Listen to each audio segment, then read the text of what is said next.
Please give it up for Brandon Wiley.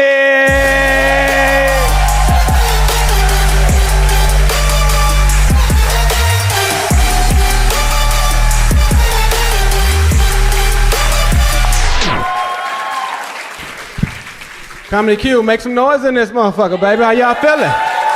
Y'all all right? God damn it, we in here. Feeling good, I'm in the place, all right. Just flew in town. I was in Vegas this weekend, getting it in. Hitting a few stages and shit. Oh, jank-ass promoter flew me out on Spirit. Who in here done flown Spirit before? Make some noise. You flown Spirit? The struggle is real, ain't it? That shit, yeah. For those who have not flown Spirit, who has rode the bus? Who has rode the city bus? Well, that's what the fuck Spirit Airlines is. It's a city bus with wings on that motherfucker. Yeah, they got a bike rack on the front of the Spirit plane. I seen the motherfucker check a whole 10 speed. I said, what you about to do with that? He said, I'm about to put this motherfucker up, baby. We finna take off. Got to be careful.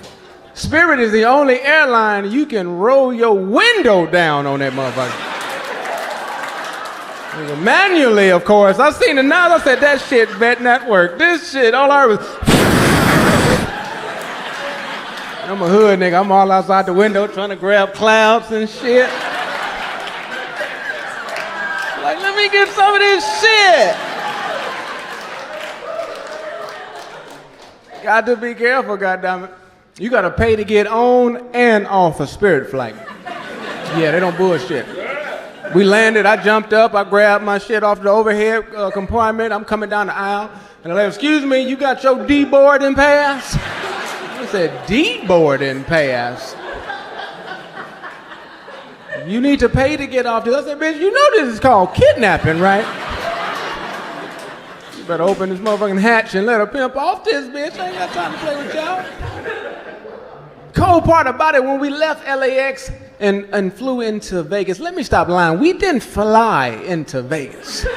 These motherfuckers took off from LAX, landed on the 105, took that bitch to the 605, took that motherfucker to the 210, on to the 15, and then suited on into Vegas.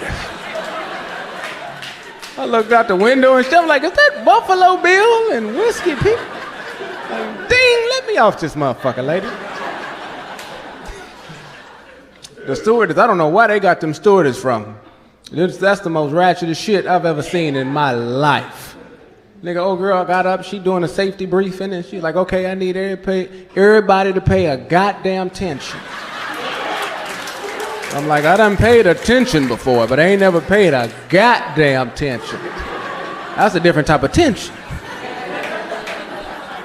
She's serious with it. She was like, if you gotta go to the restroom, you can do number 1 on my plane, but don't do number 2 on this plane. Do not boo-boo on our plane. We ain't equipped for that shit. I'm like, God damn, you mean to tell me? I put your ass off mid-flight, and when a black woman doing this shit, you better listen. And she letting you know that sign language, well, don't get fucked up. I'm like, you know what, baby? I'll hold it. I'll hold that shit. Don't worry about it. I'm sitting there with my ass locked the whole flight, like.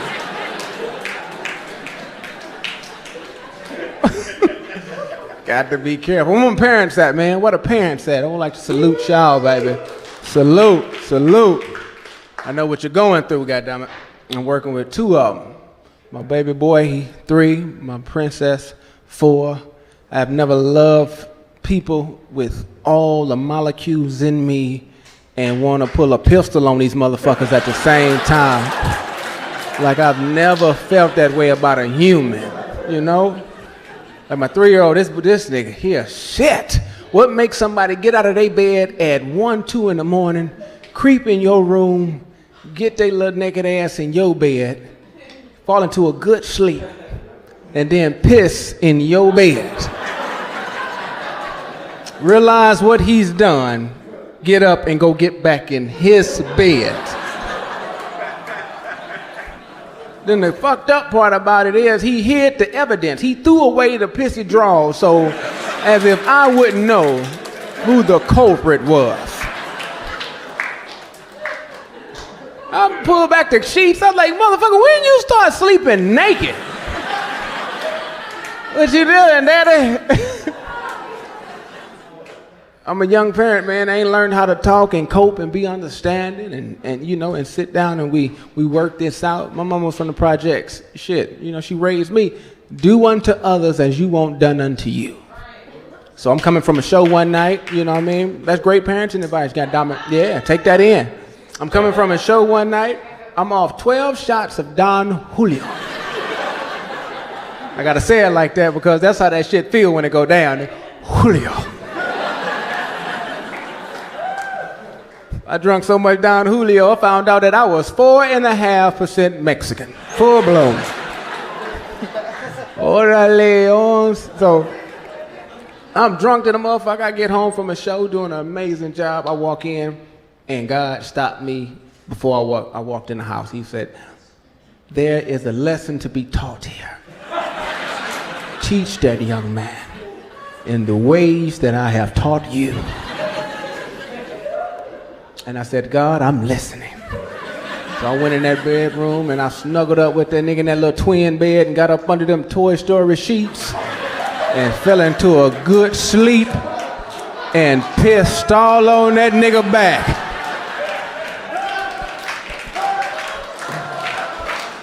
Yeah, that's good parenting. And then I got up, took a shower, and got back in my bed. I traumatized my baby so goddamn bad that now it's been 6 months we have not had that wet in the bed problem. My baby's so traumatized to now when he gets up in the middle of the night to use the bathroom, he comes and gets me. Daddy, you got pee-pee, Daddy? Daddy, you got a pee-pee? Come on with me then, Daddy.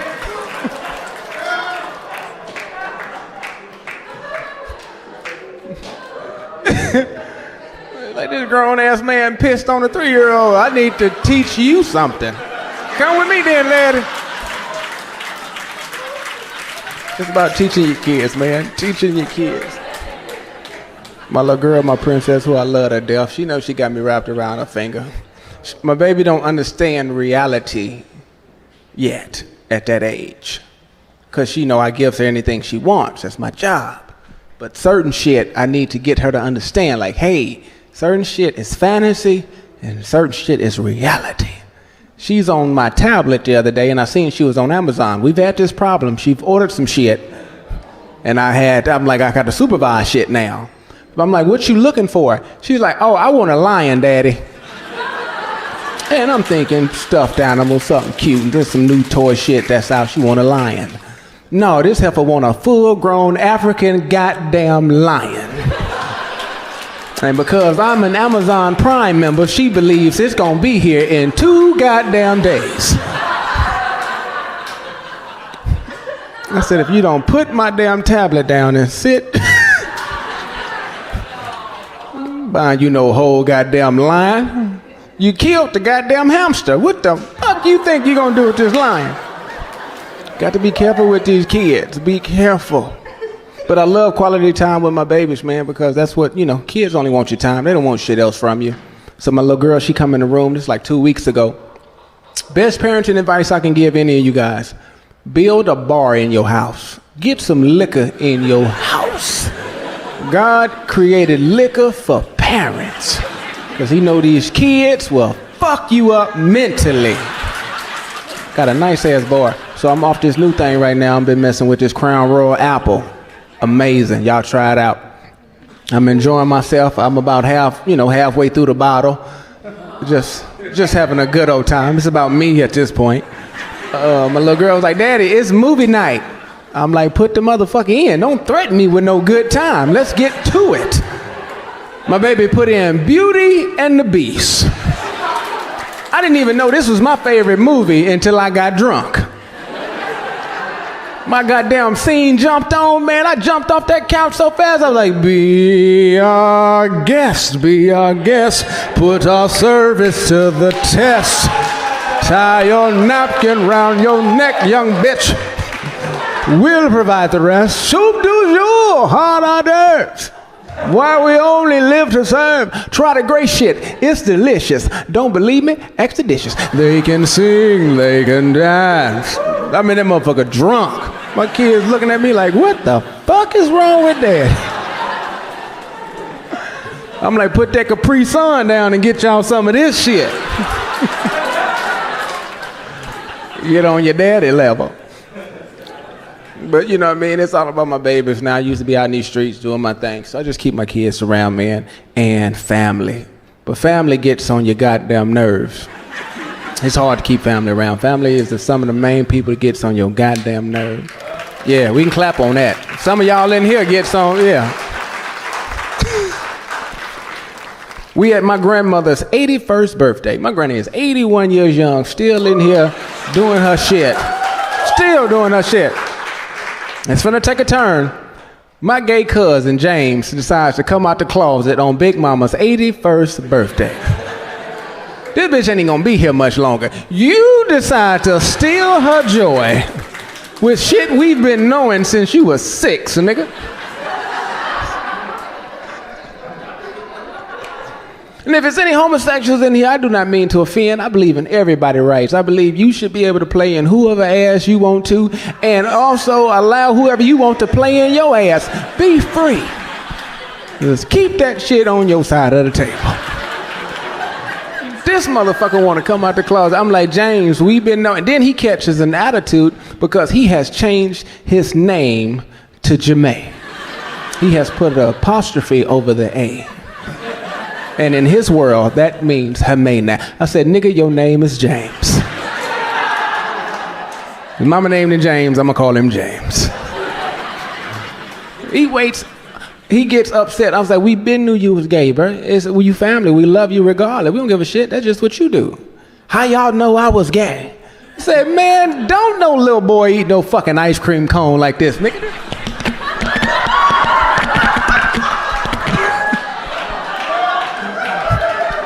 I knew James. I said, James gay.